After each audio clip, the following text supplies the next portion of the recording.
Just before we continue, I'd just like to give a massive thank you to all of our guest speakers who came here to speak today. Our last speaker today is our own Laura Kate Dale, whose pronouns are she, her.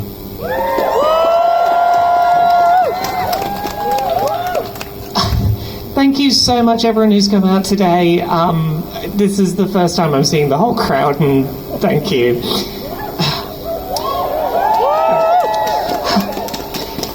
Once upon a time, the BBC loved to hear what I had to say.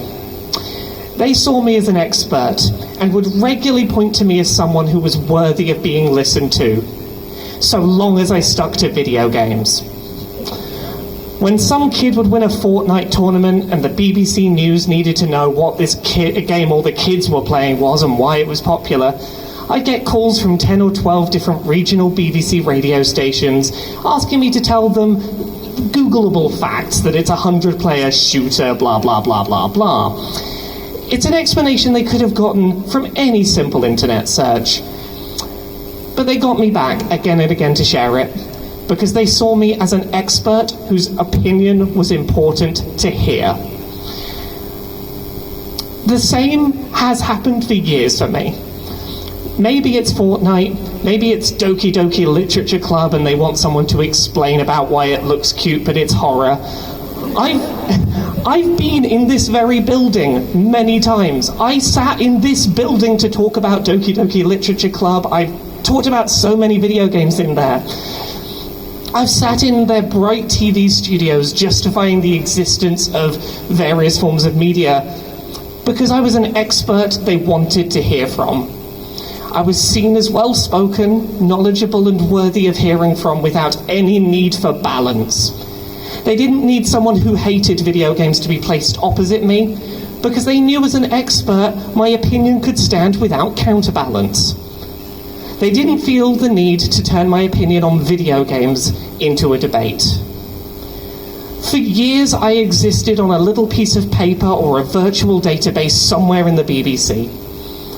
Anytime a new video game console came out or a game was expected to be the fastest selling ever or something like that, I'd get calls asking me to tell the BBC what I knew, because I had the experience and the expertise needed to debunk misunderstandings and share an account of things as they were.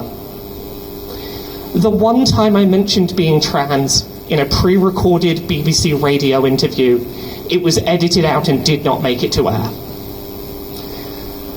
Once upon a time, the BBC decided to parade me around like a light-hearted good news story, while desperately trying to erase my transness from that narrative. Back in August of last year, my wife and I made UK news for getting married on a train together. Funnily enough, a few days after the last one of these protests we did. I'm autistic and I love trains, and we won a competition to get married on a moving train together. Wedding dress provided, meals, free booze, beautiful, wonderful day. Our wedding made UK news because the train company that ran the competition did so for free promotion. I get it, it makes sense. I bring this all up because the press release about my wedding talked about a lot of very specific things. It talked about my being autistic and my love of trains. It talked about how me and my wife had taken that particular train journey together early in our relationship. But it also spoke about why it had taken us so long to get around to getting married after we got engaged. Myself and my wife are both trans women, and factors such as waiting on the results of GRA consultation reform, the lack of change that came from the consultation, the time-consuming bureaucratic process of trying to navigate the gender recognition process, and more, were a big part of our story and part of that press release. We couldn't get married as wife and wife sooner than we did because the UK forces trans people to jump through expensive, time-consuming, dehumanising hoops, changing their birth certificate just to get married under the title and gender they've lived as for years. It's a big part of why we won the competition. They wanted to treat us to a wedding we'd been fighting for. How does this relate to the BBC? Well, when the BBC got their hands on the press release and started parading our wedding around as a feel-good news story, they regurgitated much of that press release word for word, paragraph for paragraph. Every TV and radio channel on the BBC that covered it, as well as their online news article, covered every aspect of our story. The one exception, which came up time and time again, was our being trans.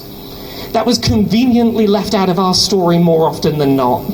We had few radio interviews where we mentioned it ourselves, but without our intervention, the BBC was happy to leave that out of our story.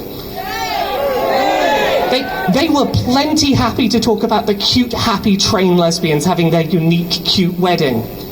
They didn't want to frame us as two happy, loving, cute, feel-good trans women.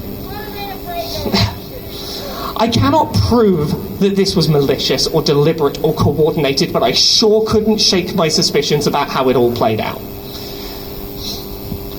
Once upon a time, the BBC really didn't want to hear what I had to say. Despite more than 50 BBC appearances over the span of 3 years, the BBC no longer reaches out to me as an expert to talk about video games. I am honestly not surprised. The BBC has for many years had a problem with mounting institutional transphobia across its news reporting and opinion features departments. This is not a secret but an observable fact.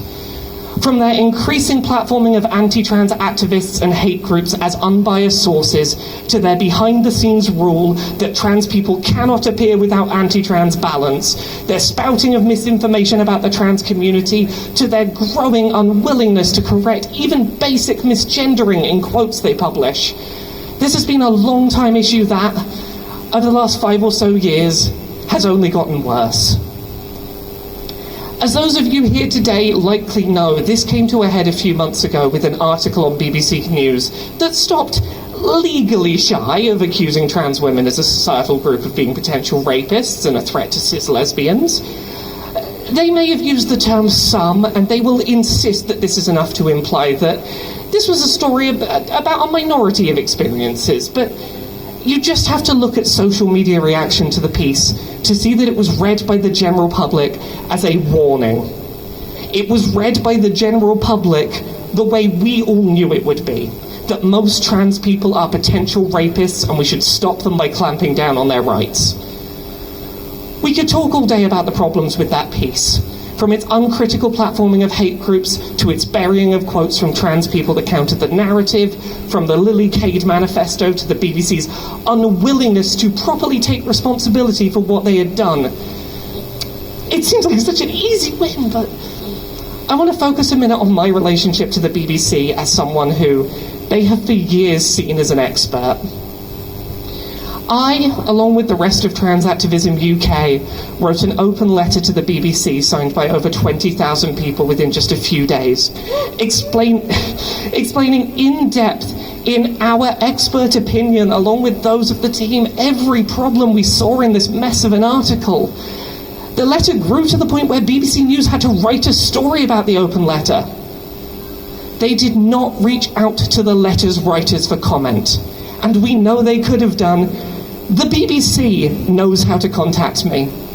They've done it when they want quotes about the Pokemon series turning 25 years old. They know how to call me when they want to know if Call of Duty Warzone's popular with the kids. When I'm having a cute feel-good wedding with my wife, they know how to contact me. But apparently when I write an open letter criticising them for rampant transphobia, suddenly they don't have any interest or ability in seeing what I have to say. I'm sorry. When we mailed our open letter directly to Tim Davie, the General Director of the BBC, we were promised he would respond to us. Instead, after great delay, we got passed off to a different member of staff who just totally fobbed us off and refused to engage with our complaints. I repeat, the BBC knows how to contact me. They could ring me any time to talk through the complaints that I and 20,000 people share. They have not done so, and they will not.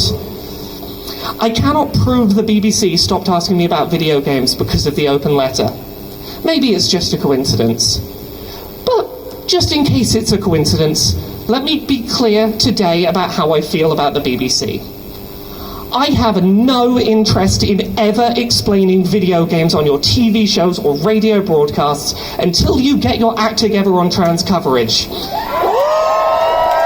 I do not care if you offer me money. I do not care what you offer me. Unless you are calling to talk about the trans community with me not used as half of a four-balanced debate, and let's say for good measure you bring out Tim Davie to come on and issue a proper apology, unless that's what we're doing, I have no interest in ever returning to talk about meaningless video game bullshit for you. I used to be proud beyond belief when the BBC saw me as an expert worthy of their airtime. Today, if asked to talk about video games for you, I will tell you to go fuck yourselves.